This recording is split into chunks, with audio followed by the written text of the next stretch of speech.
But back to that herbicides and pesticides, what's also important to note is that your water contains nitrates from animal waste as well too. When a cow needs to go to the bathroom, where does it go? It goes right in the ground, right? And your water passes through that. Well, keep in mind, our fertilizers are also what? Manures, right? So again, you're picking up all those nitrates from animal waste into your water supply. But my question to you, Rick, is would it also concern you to know that you may have nitrates from human waste in your water supply? Most families will look at you and say, well, what? Human waste? Yeah. Rick, when you guys flush your toilet, where do you think your water goes? Most families don't know. They'll say down the sewer, down the drain, whatever. Yeah. And you're right. When it does go down the drain, down the sewer, it makes its way back to another treatment plant. It's a wastewater treatment plant. And in this case, they still follow the same process where they're going to take your water and filter it through sand filters. In this case, what they're filtering for is paper products like toilet paper and larger debris like feces. Then they're going to heavily chlorinate the water once again to kill the heterotrophic bacteria and viruses. What was that again? Heterotrophic.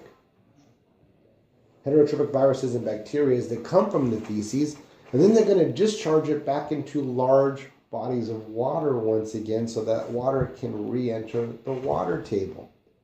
Water is the great neutralizer. Now, here in Southern California, where's our largest body of water that we discharge to? Obviously, it's the ocean, right? And it's for that reason why they recommend you don't eat the fish that you catch off the pier. And on top of that, that's also the reason why they recommend that you don't go swimming after it rains, because bacteria levels are at its highest. Now, what's also important to note, though, Rick, is that when we consume things, whether it be foods or drugs, your body doesn't process everything. Your body eliminates a lot of that in your waste. Now, we know that when the city gets your water, what they're doing is that they're processing it through sand filters, chemically treating it and discharging it back in. At no point do they ever scrub for drug residue. We also have pharmaceuticals, over-the-counter prescription drugs, and illegal drugs in our water supply. Is that concerning to you guys? Yeah. Any questions about this, Rick? No? Well, one of the questions that I get, check for understanding. Off the record, yeah. I noticed last time you said something about the fish poop design in it. Did you already miss that part? Oh, no, I mean, it changes. You can add that too. Yeah, you can add that. Yeah, you can add that in there as well. It's kind of cute, and then people remember that, especially if the kids sitting there, you know. Oh, yeah. Fishes poop in the water, decayed vegetation. Yeah, those are things that you can add. Oh, yeah, definitely you can add. Or little Nemo, you know, he has to do his little business. Yeah, his business. Well, one of the questions that I get, return the page.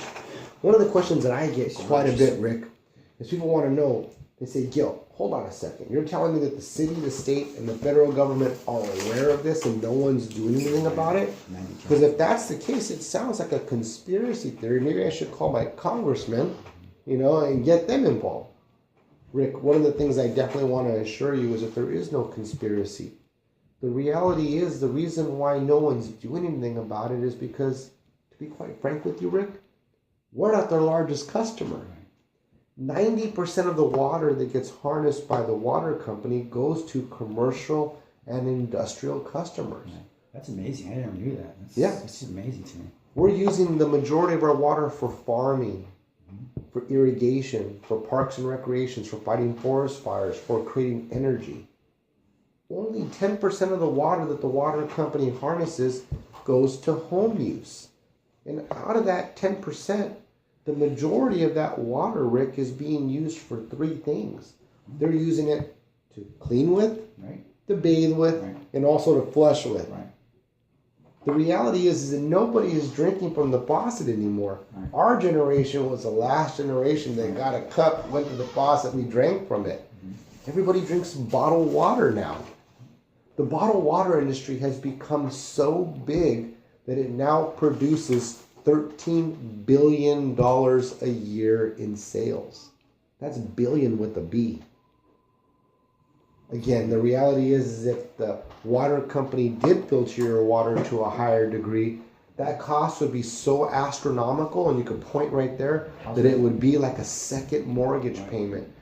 None of us would be able to afford it. Right. Again, can you now see why the water company isn't interested in filtering your water to a higher degree when they know that we're only consuming a very small fraction of the water that they produce, less than 0.5%.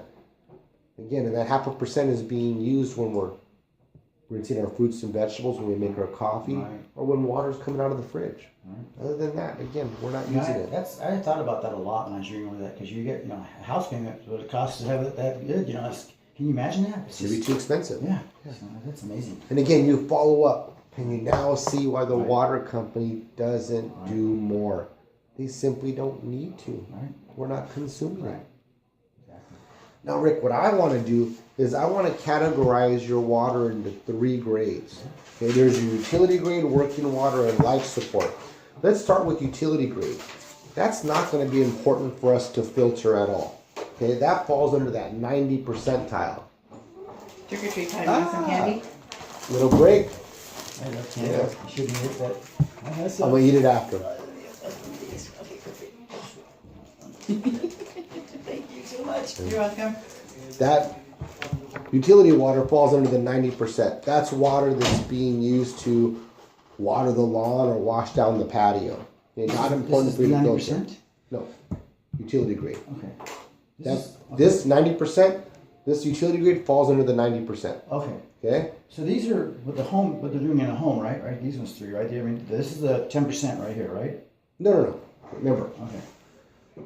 Mr. and Mrs. Jones, can you now see why the water company isn't interested in filtering your water to a higher degree? The reality is they know that you're consuming a very small portion of it. Right. Okay?